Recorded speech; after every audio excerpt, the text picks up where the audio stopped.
我林思聰 Stephen 1972年出世，今年53歲。喺12年前，我曾經經歷過一次非常嚴重嘅右邊腦中風。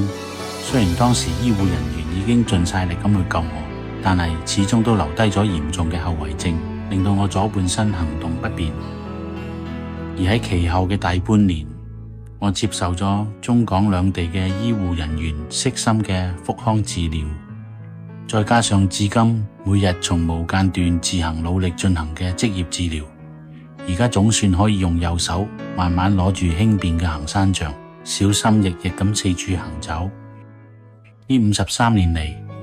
我嘅生活發生過好多事件，亦都同好多唔同嘅人事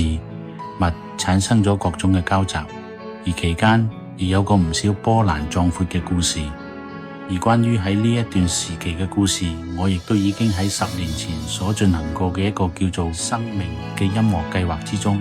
好詳細咁記錄過。每年喺呢個日子，我都會選擇回顧同反思過去1年所發生過嘅大事件。而喺過去1年半之中，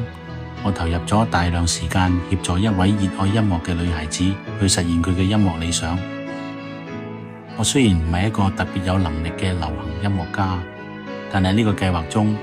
我攞出我生命所仲擁有嘅創作力，同埋運用喺過去20幾年裏面，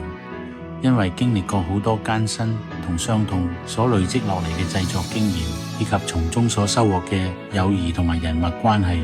去進行呢個計劃。如今隨住呢個計劃需要到我嘅部分被告知經已完成，所以我嘅人生仿佛喺53歲嘅當下就應該進入下一個階段，或者呢個將會係我呢個不甚成功人生嘅最後一個階段。而至於喺呢個階段將會發生乜嘢事情，我諗只有我哋喺天上嘅爸爸先至會知道。